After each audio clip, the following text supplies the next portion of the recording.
Presence. The middle way is much misunderstood in the West. People think it means the easy and convenient way of practice. But that idea of the path is merely the way of mental defilements like laziness and complacency. Putting forth effort is difficult because it goes directly against the pull of the defilements. There is an innate desire to just relax, or to go into some pursuit that you feel comfortable with, some habitual activity that is second nature to you and is therefore easy and undemanding. Because of habit, the mind finds it very easy to think about such matters. No real effort is involved. Training the mind to go in new directions, however, is much more demanding and difficult. Going against habitual tendencies is going against the grain, which requires a purposeful effort of mind that must be intentionally brought up and applied. For example, if a person investigates himself and finds he has a lot of greed for food, he might deliberately take food that's unsavory in order to halt the momentum of greed and bring his mental state back into balance. If attachment to the taste of food is a problem, he may eat only rough, unappetizing food, considering only what is necessary for nutrition. Because the greed for good, tasty food is pulling his mind in the wrong direction, he needs to find a suitable practice to pull it back to the middle again. In a similar way, when we find that a particular state of mind disturbs our meditation practice, we must search for the correct antidote. That is the middle way. The middle way consists of practices that arouse energy aimed at correcting any habitual imbalances that the defilements produce. When the defilements are biasing the mind in one direction, we must place a counterweight on the other side to bring the mind back to the middle. Only by keeping our mindfulness in the present moment will we be able to see clearly where those imbalances lie. The present moment is the mind's balance point. The mind rests on just this moment, here and now. Past and future are concepts that the defilements use to deceive us. They are shadows that we grasp and become attached to, only to suffer the consequences. The past is fiction, it has no reality, and the future is speculation, it also has no reality. The only reality is Dhamma, arising at this very moment. I once talked with an acquaintance about past, future, and present time. He made the comment that the present is going past very quickly. I thought to myself, no, it isn't. The present does not change. There's no movement in the present. The present is just the present, and that's all. The present moment is a personal perception inside oneself. The changes are all taking place externally. Changes occur in the events and external phenomena that arise and die away, but those perceptions are more or less an illusion. The present doesn't change. Everything round about is changing, but the present is a deeply rooted state of mind that remains constant. Observing the present moment will give us some idea of our internal situation. We learn how much work we have left to do, and thus what direction we should take. In seeing the way forward, we realize the scope of our task and where the effort should be placed in meditation.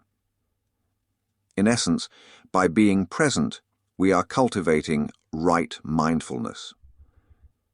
We become acutely aware of anicca or impermanence. When seeing sights with mindfulness, we realize that their appearance is constantly changing. We hear sounds with mindfulness, and we realize that they are coming and going continuously. In this way, we begin to comprehend the all-encompassing nature of impermanence. At other times, we may reflect on how the breath changes every moment. The beginning of the breath isn't the same as the middle of the breath or its ending. At each moment, it's changing. The moment that passed has disappeared completely into the past. It's simply gone. It is as though it occurred 1,000 years ago. It no longer matters. We can no longer find that moment of the breath anywhere. The in and out breaths remain in constant motion. The moment of the immediate present leaves a succession of past moments behind it. The future is always a projection. It never really exists. In truth, impermanence exists because the mind is moving from the present to a past that is merely a memory. When we see an object now, we recall an image of its previous state, and mentally comparing the two, feel that it has changed.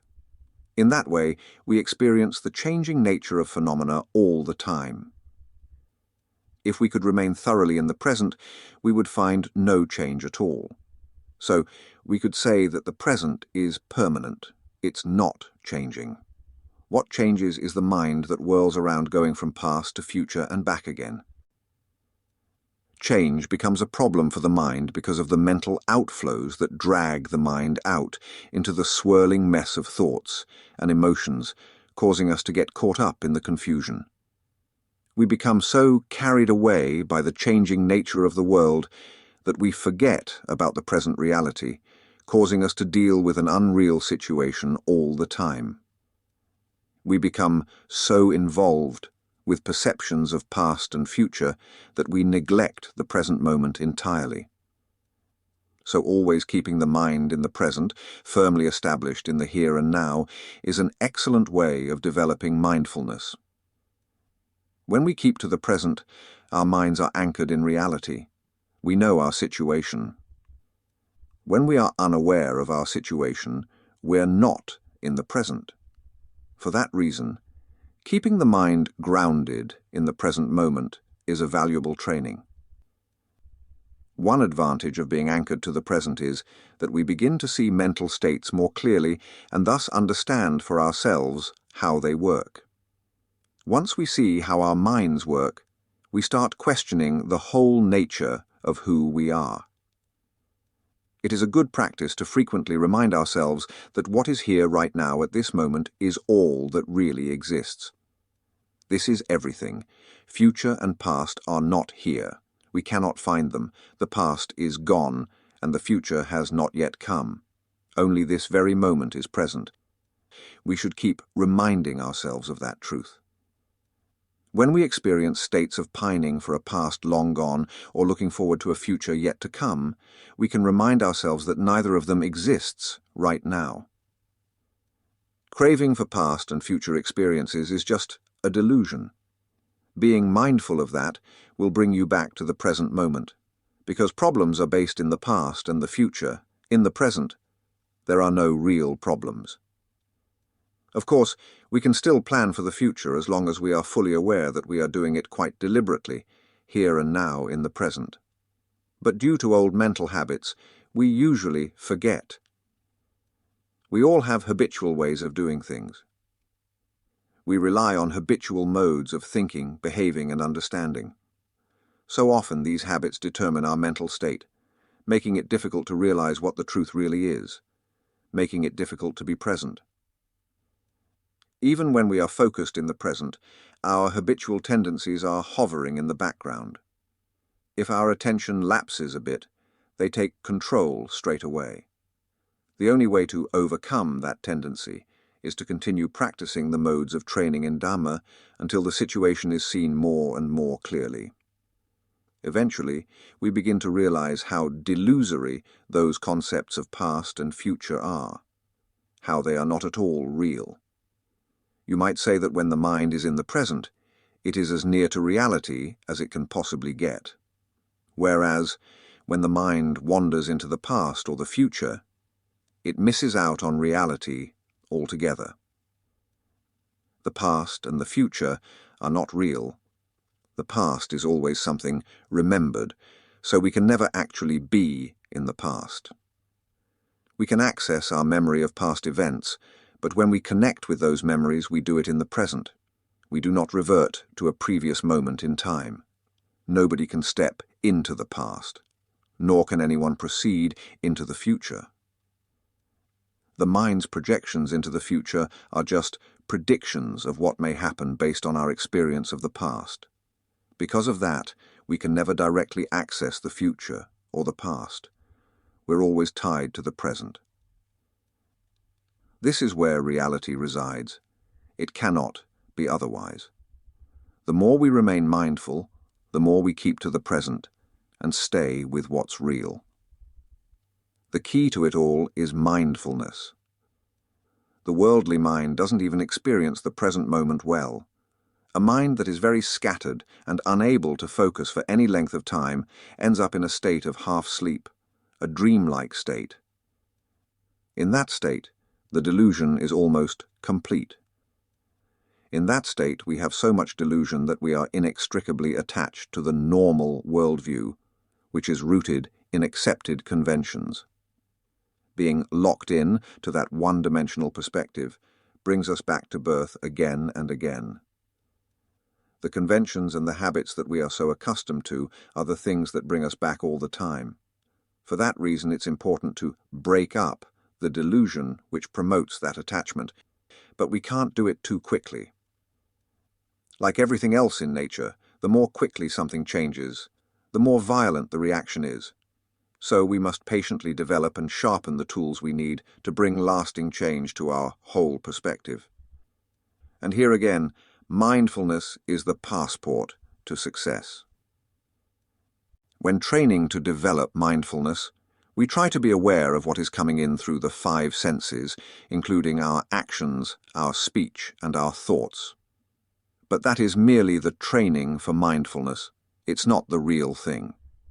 The real mindfulness is almost automatic. It is mindful awareness at the door to the mind. Everything enters the mind through that door, so when mindfulness is focused there, we know whatever comes in. There is no effort involved, it is simply automatic. But reaching the level of automatic mindfulness depends on the prior sustained effort we made to practice mindfulness in all of our daily activities. Only after much concerted effort can we reach the stage where mindfulness is automatic. Only then do we begin to realize that the whole world exists inside the mind, that actually our entire experience is internal. In addition, because everything comes in through the mind door, there is no need to send the mind out to contact external objects. Imagine you are guarding a fortress surrounded by a wall with several doors leading in. When people come in, you must run from door to door and back again to check on them. It soon becomes hectic and confusing. But if you remain in the center of the fortress and observe activities from that central vantage point, you are aware of everything that comes and goes. Similarly, if when seeing you put your mindfulness on the sights, and then when hearing you put it on the sounds, mindfulness must constantly jump back and forth. When mindfulness is centered in the mind, however, it knows whatever sensations come in, whether from seeing or hearing or whatever. The whole lot is known easily without any trouble at all. You know what comes and goes there all the time. You don't need to focus outward to the object. When it's like that, you are aware of everything. Nothing can escape your attention. When you gain skill in mindfulness, the problems that come up in practice usually sort themselves out in a way that allows you to progress unhindered. When you feel stuck and can't find a way forward, mindfulness is usually the faculty that is lacking. Mindfulness provides the data that you need to investigate with wisdom. By being constantly aware of what is happening in the present moment, mindfulness is the awareness that gathers the data that you need to work with. It delineates the parameters of whatever you want to focus on. Once you have the raw data in the form of details, you can begin building up a clear picture as a basis for understanding. In a sense, mindfulness supervises the investigation, but in a passive, not an active, way. If you can remain truly mindful, then that mindfulness will gradually overcome the delusion. Once you scrutinize a difficult situation to see what it really means, your mindful attention cuts to the heart of that problem. Turning to look directly at a problematic mental state tends to diminish the problem. Diverting attention from it by thinking about something else or finding some external distraction merely allows that mental state to remain entrenched. Such diversions don't solve the problem. They merely postpone dealing with it. At best, they provide a temporary pause. Say a person feels bored. What is boredom? Boredom really means you can't fix the mind on anything. Concentration naturally brings happiness. Boredom means that the mind is so dispersed it can't focus on anything long enough to bring up interest and feel contentment. When the mind feels like that, it's bored. When you turn to examine that boredom, you are bringing up something to concentrate your attention on. That concentration itself tends to get rid of the boredom. Concentration practices entail learning to bring the mind more and more into the present. They accomplish that by using non-analytical methods of controlling the mind. In other words, wisdom is not active, so there's no clear comprehension of what's happening. But because samadhi concentration is a present moment experience that is real, a strong sense of contentment arises. All discontent stems from clinging to either the past or the future. You are attached to what has already happened, or you are worried about what will happen in the future. The present is here, now, and it is just right as it is. Being in the present fosters an internal state of equilibrium and well-being. Training to strengthen concentration requires persistent effort on the part of the meditator. When you train yourself to put persistent effort into everything you do, that positive tendency constantly enhances your mindful focus. But mental effort needs a clear direction, so it is important that you direct it towards positive goals. The direction of our effort will reflect the quality of our intentions, so it should always be accompanied by a certain amount of wisdom. We must overcome the status quo, that is, our habitual state of unawareness, which has the tendency to think and act while being completely unaware of what we are doing. The mind is simply not present. When it's like that, thinking and acting are quite automatic, taking place without the underlying knowingness of the mind being really engaged. That is why mindfulness is so important. It keeps the mind focused on the present moment so that we can clearly comprehend what we are thinking and doing. When we are fully aware of what we think and do, we must then put that knowledge into a well-defined frame of reference to figure out how our thoughts and actions relate to everything else that is going on around us. From that, we can make a sound judgment, deciding whether what we think and do is good or bad, right or wrong. We can then determine what the consequences of our actions are likely to be. This is where mindfulness and wisdom come into play. Wise effort is the willpower needed to prevent the arising of evil or unwholesome thoughts, and to abandon any unwholesome thoughts that have already arisen. It is also the willpower needed to produce and develop good and wholesome mental states, as well as to maintain and increase those good states already present. That is the way willpower should be used. It empowers our intentions to go in the right direction. Unfortunately, willpower often has the power of the defilements behind it. When that's the case, it will always push in the wrong direction. When people follow the wrong way until it becomes habitual, it is extremely difficult to turn around and go in the right way. They can reach a point where it's almost impossible to reverse course. It is not absolutely impossible because there is no fundamental impossibility for anyone, but such people simply have no interest in the things that will turn them around. Because they are only interested in unwholesome matters, they do not want to hear about wholesome alternatives. When it's like that, nobody can make them reverse course. Only traumatic or catastrophic events can have a sobering effect. On the other hand, for those people whose willpower habitually goes in the right direction, it becomes increasingly more unlikely that they will slip back into unwholesome ways. Their positive direction allows them to see the dangers of wrong behavior, which leads them to develop a healthy respect for the consequences of their actions. People who understand the potential for their actions to bring results are fearful of making bad karma. They know that unfortunate consequences will rebound back on them. Right effort is the effort that brings you into alignment with the middle way. It is the effort that actively works against the defilements by undermining their ability to manipulate the mind. This is the true meaning of the much talked about and much misunderstood middle way. There is a lot of muddle concerning the middle way. Many Buddhists have the idea that the middle way means taking the path of least resistance, but it doesn't. The middle way is uncompromising. When the defilements pull us away from the middle, instead of giving in to them, we must use a practice that restores the proper balance and brings us back to the center. The Buddha taught that when your mind is biased in one way, you have to counterbalance that bias to bring yourself back to the middle. He taught 3 factors that are fundamental to success in meditation: mindfulness, wisdom, and effort. Mindfulness keeps you attentive and aware.